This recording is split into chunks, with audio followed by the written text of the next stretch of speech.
Yo, what's up, everybody? Thank you for tuning in to yet again another fantastic episode on April Fool's Day. It is your host, Cody, Gotham's Caped Crusader. We're keeping it geekly. Yes, this is your number one stop for all things geek culture, from comic books to video games and everything in between. And I am holding the jokes for today. We're going to be hitting you with nothing but fresh news right off the press and some DC comics that are going to be some heavy hitters. And with that being said, we're going to be dropping into our first piece of news today, which is going to be Sony's newest patent aiming to make understanding new hardware features easier. Yes, you heard that right. In Sony's race to drop as many patents as humanly possible, it looks like the newest one is dealing with frictionless new device feature onboarding. And it seems like it might be the new evolution of kind of tutorials most gamers are already familiar with. Now, implications of this patent are gearing towards players dictating how in-depth the system will go during the learning process, with another patent dropping almost just right alongside with it that is going to protect players' personal details during the online gaming sessions. Now, these are some pretty exciting changes and potential features for Sony, and it really could change just the gaming landscape for Sony overall. It looks like this tutorial patent is all about making gameplay systems and tutorial features more accessible and intuitive for the average player to pick up and use. Now, we know the PlayStation CEO is guns blazing for live streaming services in the near future to come, but this could be some really exciting changes for the gaming landscape. Let me know your thoughts down below and where you think this could end up going. Now, with that being said, we're going to be moving on to our next topic of news, and it looks like E3 for 2022 has been officially canceled. Yes, you heard that right. E3 of 2022 has officially been canceled, including its in-person and digital-only showcases, with a spokesperson for ESA telling VentureBeat that E3 will return in 2023 with a revigorated showcase that will celebrate new and exciting video games and industry innovations.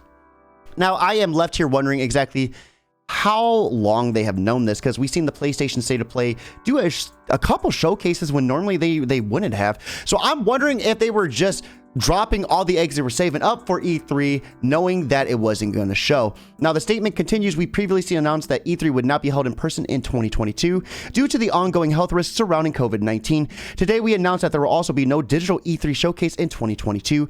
Instead, we will devote all our energy and resources to delivering a revitalized physical and digital E3 experience next summer. Whether enjoyed from the show floor or your favorite devices, the 2023 showcase will bring the community, media, and industry back together in all new format and interactive experience. Now, some pretty big plans for E3, but let's see if they're able to stick to it. I'm still left wondering why they didn't go through with this. But it looks like a lot of different outlets already knew this was going to happen, and they started getting their showcases presented anyways. Now, with that being said, we're going to be ending our news segment with the biggest pieces of news this week, and it looks like PlayStation has officially announced its pricing tiers for its brand new subscription-based service. Yes, it looks like Sony has finally revealed its brand new Xbox Game Pass competitor in an all-new PlayStation Plus that is going to bring PlayStation Plus and PlayStation Now in a 3-tier subscription. That's going to include up to 700 games and access to retro games at the top tier. It will open for some markets in June and roll out worldwide regionally after that. So taking a look at the tiers that are present, PlayStation Plus Essential is going to be the same as PlayStation Plus service that currently exists, with no changes to the current pricing. It's going to include 2 monthly downloadable games, discounts, saved cloud game storage, and access to online multiplayer for most games. Now, PlayStation Plus Extra is going to include all the essential benefits and add a catalog of around 400 PlayStation 4 and PlayStation 5 games that can be downloaded at any time. It will also include first-party and third-party games, but no new exclusives will launch in the service. Now, the PlayStation Plus Premium, which is their cream of the crop, is going to include the essential and the extra benefits and add an additional 340 games to the catalog, which are going to include PlayStation 1, 2, and PSP games for not only streaming but downloading. PlayStation 3 games will also be available, but only to stream. Streaming can be carried out onto the PlayStation 4, 5, and PC. Premium members will also receive time-limited trials of some games. Now, Sony had no choice but to respond, and they came out swinging. Xbox is definitely taking some note, because there are rumors going around they may be combining their Xbox Game Pass with Xbox Gold, but we're saving that article with our Marvel podcast. Now, with that being said, we're going to be wrapping up This Week in Geeking, hitting you with those fresh posts coming right out of the oven. We're going to be starting fresh with Batman Beyond the White Knight, Book 1, written by Sean Murphy, with art being done by Dave Stewart. Book 1 begins with Terry McGinnis breaking into the Wayne Manor, now considered a historical site, with Derek Powers guiding him over the radio. It's here we find that Powers created most of the technology that Batman used outside of one suit, which Wayne built himself and ended up being so powerful and dangerous that he never wore it. Now, time is cut short as the guards watching over this site are alerted, and Terry is forced to put the suit on. Quickly, we see just how capable this suit is as Terry dismantles both guards without even really trying and flies high into the sky as Powers is narrating his excitement over just how impressive this suit is. We pivot to the right at Stonegate Prison, in which the Sons of Azrael have taken a hostage, none other than Captain Jason Todd. We see an aged and bearded Bruce Wayne step out of his cell and quickly quelling this riot, enforcing John Paul Valley's debt to the Sons of Azrael. Now we find that Bruce is having a heart-to-heart to Jason Todd, in which he's reflecting on everything that he wished he could have done differently and reminiscing about the past, but this is quickly cut short as Commissioner Dick Grayson breaks into the prison to stop the riot, and they're all dressed up in these fancy looking bat suits, and Bruce Wayne notices something rather particular on the machine that Commissioner Grayson has used. It says Wayne Powers. Now it's here we find none other than Duke from the Bat family working with Grayson, and he lets Bruce know some of the secrets that have been happening since he's been gone, and just how much Gotham has been driving into a police state controlled by Derek Powers. Now, as soon as I seen an issue about Batman Beyond and Terry McGinnis, I definitely had to pick it up, and I was left, woo! Now, this book had me left scrambling what exactly is going on and why Terry McGinnis is working with Derek Powers. I seen Batman Beyond and I had to jump on it. I definitely recommend picking up this book. We're going to be moving on to our next issue of the week, which is going to be Shadow War Alpha issue number 1, written by Joshua Williamson with art being done by Victor Bodanovic. Now, we begin with Ra's al Ghul reflecting over his life journey and what led him here, from fighting Batman in the Justice League to even training Damian himself before coughing up a handful of blood. Now, we hear shouting and fighting, and he arms himself to go see what is happening before realizing that it's Talia and Damian. Overlooking the two fighting with swords with a smirk, we see these two collide as she is dodging his attacks left and right before another coughing fit happens, and this is where we see Mother Soul's curse coming to light. Now we find Batman on the roof taking out a group of wannabe vigilantes that are taking reformed criminals and trying to put them into the slave trade. Now, after dealing with the Gotham Police Department, we see Bruce get interrupted by Oracle, who wants him to check out this interesting news article. Now it's Talia and Ra's al Ghul wanting to turn themselves in after being on the run from the FBI for the last 13 years and being some of the most well-known international eco-terrorists.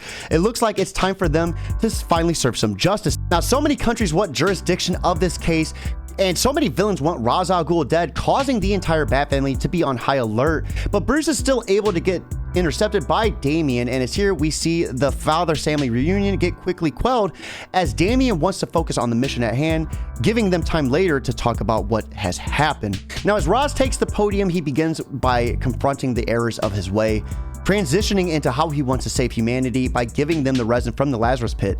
But instead of being met by a standing ovation, he is met with a bullet to the head by none other than Deathstroke. Now, I was not prepared for this to happen, and I will tell you what, the body is further desecrated by a grenade, ensuring that Ra's al Ghul will never come back. And now Deathstroke has not only Damian and our beloved Caped Crusader, but the wrath of Talia al Ghul. And she, like they said, hell hath no fury like a woman scorned. Now, this brings us to our last book of the week, and I saved the best for last, The War for Earth 3, issue number 2, written by Robbie Thompson and Dennis Hopeless, with art being done by Kieran McCowan, Dexter Vines, Ariel Olivetti, Julio Ferreira, and Brent Peoples. Now we begin this issue with Ultraman overseeing Johnny Quick chase the Flash, while Power Ring is after Bloodsport. Boomerang, Mirror Master, and Harley Quinn, though, are just around the corner, and they are bracing for his approach, while Rick Flag, Suicide Squad, and the Teen Titans with the Flash team up to go against Amanda Waller's army. Now we find Colbera moving to possess Power Ring while he's caught off guard, and then after assuming his body, we see her go after Ultraman, who in just a test of his simple strength is able just to quickly palm her in the chest and knock her spirit out of his body. Now, it's at this point we find Harley Quinn and Mirror Master get the jump on Amanda Waller, but surprisingly none other than the Teenage Titans, aka the stowaway students from the Teen Titans Tower, confront her. We pivot to Flag and Nightwing conversing about what to do with Amanda Waller's plan, at which point Harley Quinn and Mirror Master appear on the scene with Yorick's head, but unfortunately his plan is too expansive for them to understand, and it's all kept inside of his brain, prompting Harley Quinn to use her mallet and smack his head clean off his shoulders. Just then, Starfire reports in that they have found Ultraman and he's alone, while Yorick's head begins to glow a strange color. Waller, on the other hand, is talking to Parker as Bloodsport blows a hole in his head, forcing her to play her trump card, revealing a wall of his brother stolen from other multiverses. She then reveals that the bombs in all of their necks are still intact, and in a show of force, decides to set off the detonator for Talon, effectively killing him at that point. We find Waller then making a deal with Match and Nocturna while Flag and his squad approach Ultraman. We have yet to see Ultraman's full destructive power, and Rick Flag is about to unleash it. Now, I do not do it any justice when I say seeing Ultraman at his full rage, just trying to kill everything in sight, is just a sight to behold, and man, did it just hit the spot perfectly. With that being said, though, that does wrap up this podcast for the week. You can catch me on all of my respective social medias, and be sure to check out those indie comic interviews. We have some awesome ones. I just got done knocking out one about May's issue number 1 and 2, and we have a hot one later on this week. With that being said, guys, I hope you have a good night, but most importantly, keep it geekly.